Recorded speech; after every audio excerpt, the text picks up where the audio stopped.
Kalani, how would you explain specifically the last 2 minutes of the first half and then the first 2 minutes of the second half and what happened from your perspective? Well, I mean, I'm just glad the guys, I mean, we had a late start, you know what I mean? The game started 8:30, but our team decided to start a little bit later. But I'm glad that they came along. Thought it was a little tight at first, but I think that's expected when you have a great team like Kansas State coming to our home. But I'm glad the guys just settled down, just played their role, and made plays when they came by. So I'm really proud of the way the guys played, man. We wanted to make a statement for our fourth game, and I think they did it. Obviously, turnovers played a massive role in this game, but what did that first one do when Tommy Prassis, of all people, picked up that fumble and returned it for a score? Yeah, I mean, Jay was saying it on the headphones, like, we just got to keep plugging away. I mean, they're a good team, but we just got to keep plugging away, and plays will come our way.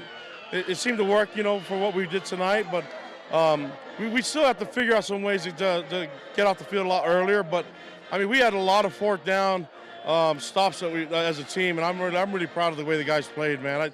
And that's in all three phases. We had what looked like it's going to be a tragedy with a punt return turned into a touchdown, and I'm just glad. I mean, it all worked out, but it's about time everything works out for us in those moments. Let's go back to the punt return, and amazingly, the punt return for a touchdown happens for the first time in 11 years, a week after you return a kickoff for a touchdown, and the first time in 10 years.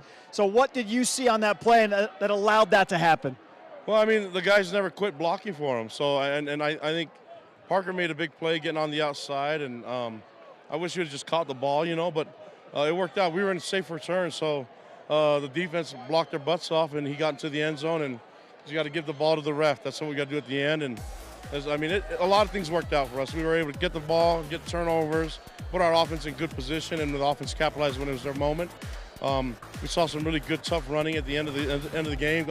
Got a first down, so we were able to kneel it in victory like what we want to do. So it's still some room for improvement, but I like the way we're playing right now, and I like the trajectory that we're on right now.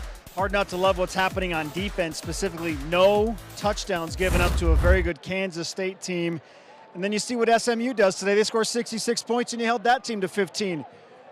You said you wanted to make a statement. What's the statement about your defense through 4 games? Jay Hill and defensive staff doing an amazing job, and I love the way they work with these guys. And these players have worked extremely hard to be in this position. And, I mean, a lot of veterans like Tyler Batty came back and Jacob Robinson came back so that they can lead this team into what we're doing tonight. And I feel really good about where we're headed. Like I keep saying that over and over again, but still some work to do. You know what I mean? Like, we can be better. And I'm really excited to get to that next step. So we want to play better every week, and I look forward to playing better next week too. Just out of curiosity, where specifically top of mind are you trying to get better after a game like this as you go into Baylor? All 3 phases. I mean, we got to stay humble. We got to keep working hard. We can't get too high on ourselves. Week to week, the game of football is a vicious one if you're not humble. So we got to remind everyone to stay humble. I think we can celebrate and be happy, but it's one game. We got to get the next one, and that's what we're going to be focused on.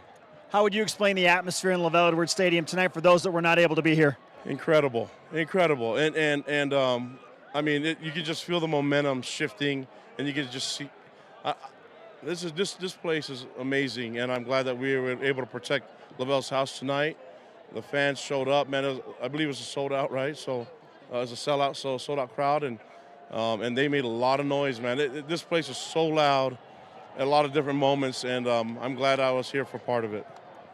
Coach, you mentioned some tough running. It's been running back by committee. What did Sione Moa show to you tonight? Yeah, we knew he could play, and I know that we want Hinckley and LJ back with us as soon as we can, but you saw what he did on that run. I mean, he's a tough runner. Enoch Nawahine was able to do that stuff, and you know, Pokai got in the game, so we feel good about our group. Harvey and A-Rod have done a great job getting them ready. We'll finish with this. You told me, and you've told a number of people, we're going to surprise some people this year. Just wait and see. Well, after this, it's going to be harder to surprise some teams, is it not?